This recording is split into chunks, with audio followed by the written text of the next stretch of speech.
Hey guys, so today we're going to be doing our 6 weeks of planning. So I think this is our third 6-week session. So I started out by just kind of cleaning everything up. We had my birthday party the day after we had our last school day. So I just kind of gathered everything up and just like threw it on here on my desk. So I kind of just organized everything, kept things out that I knew I was going to need, and I started with Mavis's Torchlight curriculum. I went through week 26 through week 31. That's 6 weeks. I went through and highlighted all of the read alouds and projects and activities that we're going to do based off of the books that we have. I don't have every book that is required in the curriculum, so I just go through and highlight the ones that I do have. And then once I do all 6 weeks, I just do all the highlighting first. I go back and start with week 26, which is our like week 1, right? And I go through each book and then I will post it the page with the week. This helps me keep better track of where we're at and stuff. So if we roll over things, you know, it's easy for me to still have to post it in there.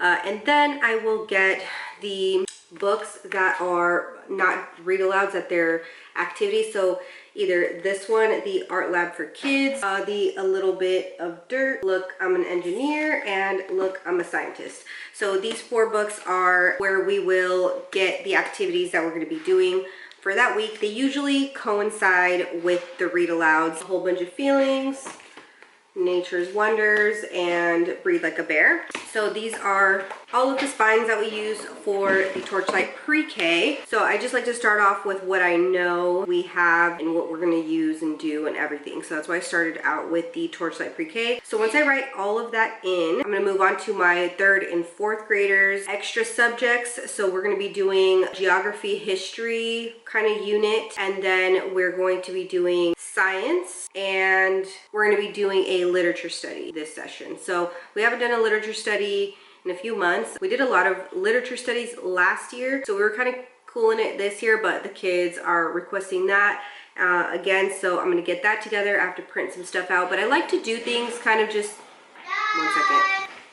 And then at the end, I will do all the printing, all of the gathering of supplies, things like that. So I might do things a little bit out of order. I just kind of do what I can over the course of a few days. So yeah, I'm like almost done with the preschool stuff. The core subjects, I don't usually look through them, but I want to do a better job at looking through them before we do them, because it's more of like an open and go situation, but I'd like to be prepared, at least write down the objectives and like some notes for myself. That way when I do my weekly kind of check-ins, it's easier for me to see how we're doing with math and language arts. Those are the only curriculums besides the Torchlight. That's the only curriculum that I have for the kids is Singapore math for 3rd grade, 4th grade, and preschool. And then I also have language arts for my 3rd and 4th graders. So I want to do a better job at kind of like looking ahead on those as well. I just kind of rely on like doing it like as we go. But since we're halfway through the year now, I just kind of want to be a little more proactive so I can make sure that we're, you know, semi on track without not being too neurotic about it. So yeah, got my snack, got my show. We're gonna keep going. I'll pop in and out. Like I said, I will do this over the course of a few days. I might add some voiceovers, but I'm gonna do my best to kind of show you guys the process as I go and just share with you guys what we have planned for these next 6 weeks. I also want to do a recap of our last 6 weeks, so check for that video as well.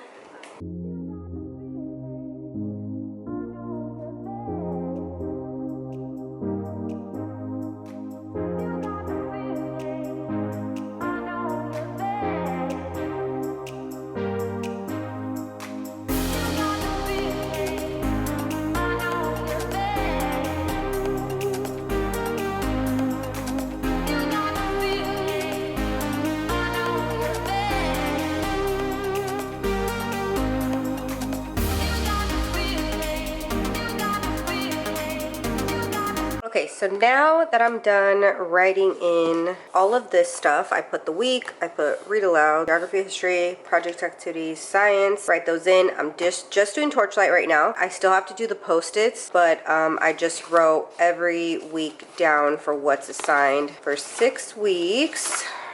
And there's week 31. So now I am going back. So here's the first week, week 26, and I wrote down any activities that we're going to be doing and things that I'm going to need for those activities. So just already kind of like pre-planning, like taking notes, so that way I can just refer to this. I don't have to take out everything all over again. I could write down art lab for kids, page 80, but what does that mean, right? Do I need things from here? Do I have everything I need? So that's where I'm kind of just making those notes here as I go. So I'm on week 27. Obviously, sometimes some of these things get rolled over, but regardless, I want to be prepared. And if I'm sitting here doing it now and saying like, okay, yeah, and I'm being realistic, right? Like I'm not adding too many projects and activities and all these things. I'm doing like maybe 1 or 2 a week, more if possible, but that's what I aim for. If I write 3 on here, if we do all 3, great. If we only do 2, cool, that's fine. But my intention is to keep it realistic, but also set myself up to actually try to get all these things done. Does that make sense? Like have a balance. There have definitely been times where, you know, I over plan, you know, so I preach that for everything, right? Health, fitness, everything, balance, homeschool, relationships, friendships, kids, parents, all these things. We need to try different things, test out different routines, different things to get us to a place where we can have some balance and we're not trying to do everything all at once and trying to feel like if we're not doing five projects a week, or if we're not doing every single subject a week, that we're failing. So that's why I like Torchlight, because I feel like Torchlight is very realistic. Whatever's your comfort level and whatever you notice that you can realistically get done and you feel very productive, regardless of what the curriculum is saying, then I feel like that's a great start. All year I've been kind of planning this way, and it's really been super helpful, especially since we started with my preschooler. I've been super used to just having my older 2 that are 1 grade apart is so nice because everything is age appropriate. You know, like they are pretty much in that age range where they like the same things, they enjoy doing the same things, right? So now adding my preschooler in the mix has been a little bit of that learning curve for me. So I do feel like I need to plan a little bit more than I used to when it was just my older 2. So I was able to homeschool only 2 kids for our first 4-ish years. Once this year rolled around, I was like, oh dang, I gotta figure this out. So this has been really helpful, like having my categories, my read alouds, my geography, history, projects, activities, science, and just having that flow to these 6 weeks. Sometimes, you know, we're doing not geography and history, but like we're doing more field trips, or we're doing more science-based activities. So I try to keep a trend in the 6 weeks. If I want to switch things up, I typically don't do it in those 6 weeks. That's why I like this sort of schedule breakup routine, because I can kind of commit to a certain amount of things for 6 weeks. Sometimes I'd rather just drop something if it's really not working for us.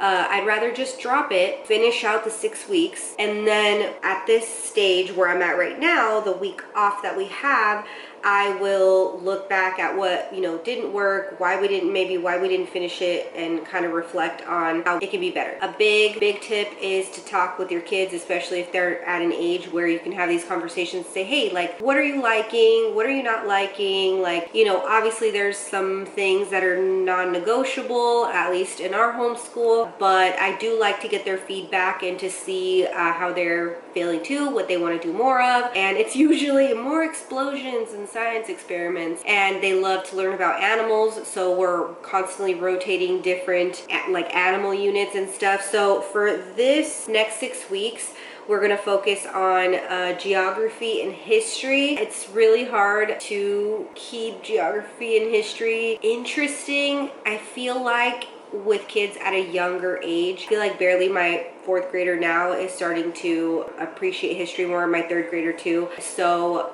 we are doing something more geography, history based. As a request, they want to use this book. So I'm gonna go through this. This is like after I'm done with all of this torchlight stuff. This was the easy stuff. This is the stuff that I know it's like for sure in the curriculum. I can write it down. I can tab it out and have that all ready to go for me. But yeah, so my plan is to go through these, look up, maybe we can do 2 a week. So if I choose this one, now I'm gonna pre-plan, you know, I'm like, okay, we're gonna do Teresa, girl living at the time of the Black Death. So I will do a little more research on the Black Death and maybe find a book or find a video or find where this was located. It says that it was in Europe. You know what? Now that I'm talking this out, which is usually how I talk Ramses' ear off until I figure out what I want to do. And then for science, let me show you guys really quick. We're going to continue on using the Amazing Evolution book. For that, I'll probably have us commit to 2 days a week. The other one too, like 2 days a week. So I try to do 2 because I feel like that's possible for us, because that way we can switch like A day, B day. I think that's just kind of how I mentally think about it. Okay, so I've gotten quite a bit done. So I think I left off showing you guys the 2 books that we're going to be using for science, history, and geography. So let me show you guys that. We're doing A Child Through Time, and I made some worksheets that I will link below for you guys. If you guys do have this book or ever want to use this book in the future, you can use the worksheet. It's very simple, and I made it for us to use. So I'm gonna put it in my link tree and just download it for free. And then I also worked on this as well. So I decided we used to do 2 days a week of this, and I was going to do 1 day of this, but after talking to Ramses, we've been doing this for a little while, so I think they're ready to slow down on this. I don't want to completely stop, so we're going to be using this with their science notebooks. They're playing laser guns outside, so I'm very sorry.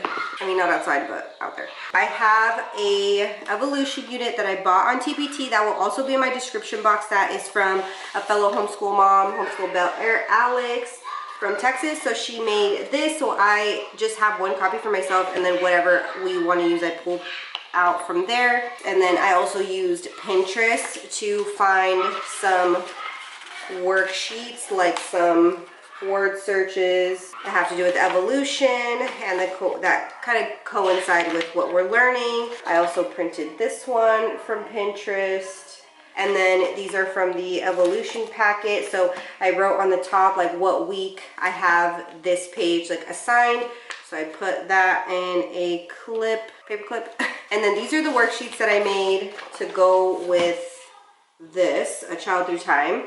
So it's all the same worksheet, it's just 1 worksheet. So yeah, so I got that done, and then depending on the area that they were from, I tabbed stuff for this as well. I usually don't plan this much, but I think I have a good idea now that we've been doing the way that we kind of rotate what works for us, how many of what work for us, and I don't plan to like Monday we're gonna do this, Tuesday we're gonna do this, Wednesday.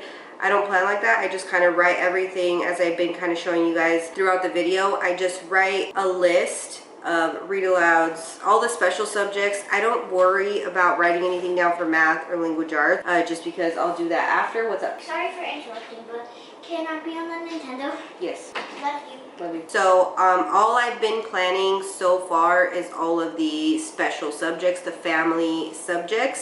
So that's why we started with Mavis with all her preschool stuff. My older 2, my 3rd and 4th graders also participate in the activities. Oh, this is what I forgot to mention. I did this last night.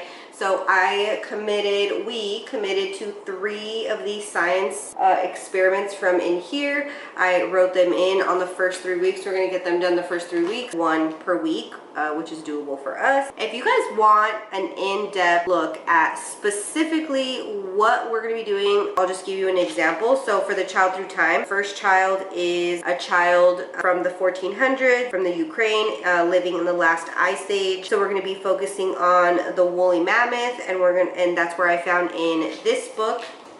I found more information about woolly mammoths. Sometimes it's an activity, sometimes it's a worksheet, sometimes it's a movie, sometimes it's a game, sometimes, you know what I'm saying? So Pinterest is my best friend. That's how I kind of do each one. Again, if you guys want me to kind of go in depth on exactly what I put for what child and all that stuff, I can definitely do a video more in depth about that. But for the purpose of this video, just to kind of show you guys how I plan that, I also have a folder, like I have just a binder that I keep my stuff in.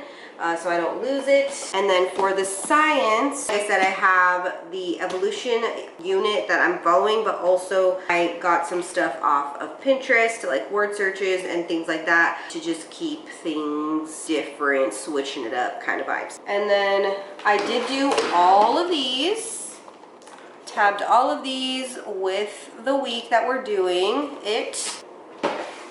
And again, if you guys want me to kind of go in depth, because that might look like a lot, and you guys might think like, wow, is that, what the heck? So for the Torchlight, 3 of those books are read alouds, and there's 1 read aloud from each book. So it's only 3 read alouds for the whole week. So sometimes we do all 3 read alouds in one day. I try to spread them out and do like 1 a day. And then also the other 3 books are, or 4 books, are books that are activities, like that they have either science experiments or projects or art activities, and it's usually 3 of those a week. The engineer and the science book kind of alternate. There's not really ever more than 3, maybe sometimes there's 4, but usually it's 3. So 3 activities and projects, and then 3 read alouds. That's not too much because the projects and activities are pretty simple and just more for fun, hands-on learning.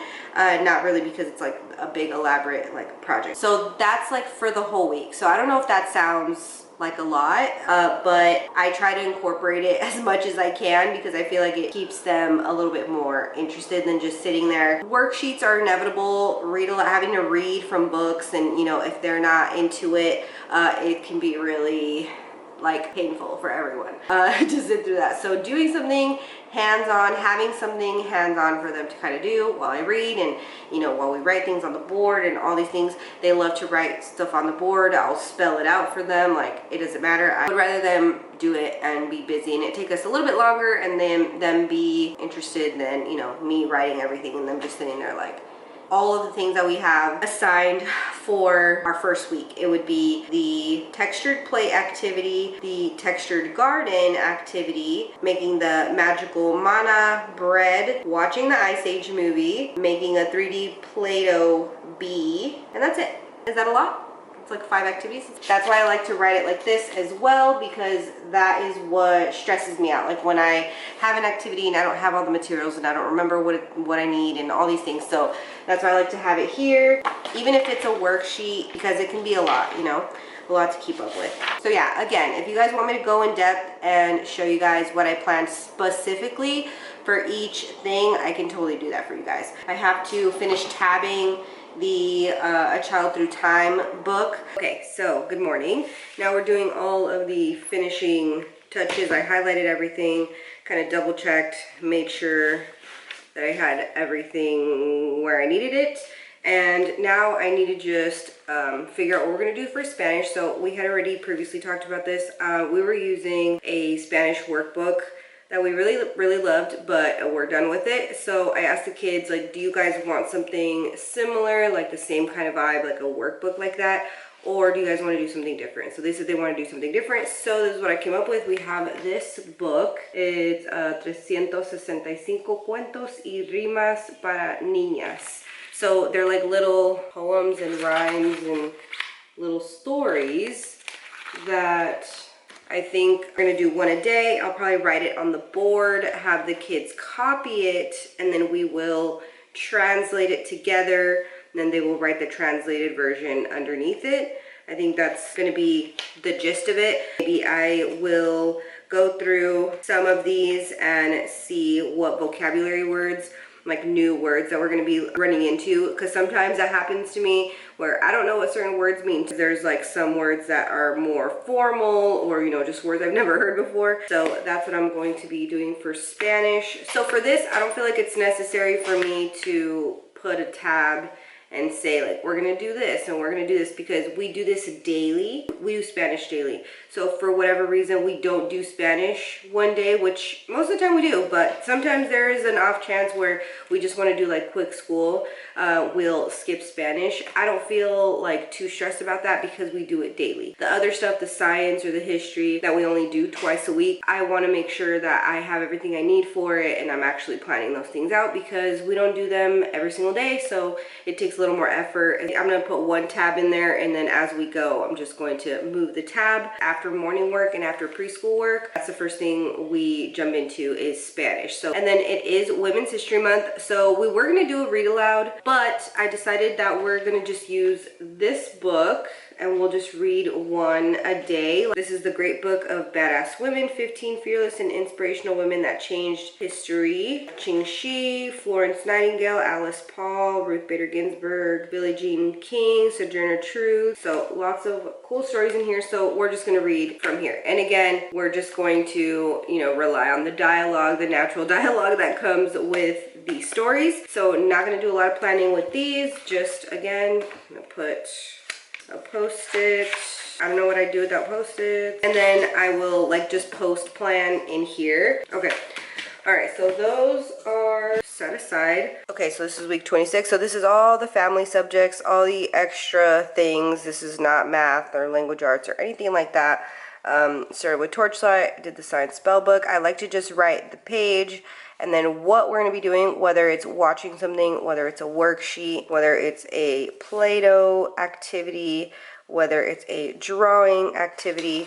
That way I just know what's going on. So this one we're going to be making DIY pigments, basically spices, coffee, all that stuff. This one we're going to be making a mold figure. We're just going to be doing a worksheet. So we're going to be doing a worksheet with each story, but sometimes we're going to be doing an activity, sometimes we're just going to be doing the worksheet. Just depends on if I found something interesting enough. I don't force it. So this one, I did a word search for this one.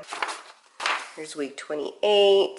So this is the details. This is and not including this, but these are just for me to have a glanced look and say, okay, we can do this today or that today, and then move it over here to this side. Here's week 29, 30, and then this is 31. So 26 through 31, good to go. Okay, so now I did the weekly spread, and I write the kids' names on the side, and then I write their morning work and their core subjects. So morning work is reading, cursive, journal, and some math, a little bit of math, like a math warm-up, and then we do language arts and math. So that's what I wrote for all of these. And then for my preschooler, I wrote morning binder, phonics, reading, and math. Wow, I feel like I have my shit together. Slowly, every time I plan, I just feel like I do better and better after post-planning for so long. I feel like post-planning really helps see what realistically you can get done. So I like to do it like this first, just list form, just have a good balance of things. And then as we get them done, I'll write them when we do them, on what day we do them. Daily we do Spanish, and then when the kids have activities, and then when we don't have school, that's all I write. So we're ready for week 26.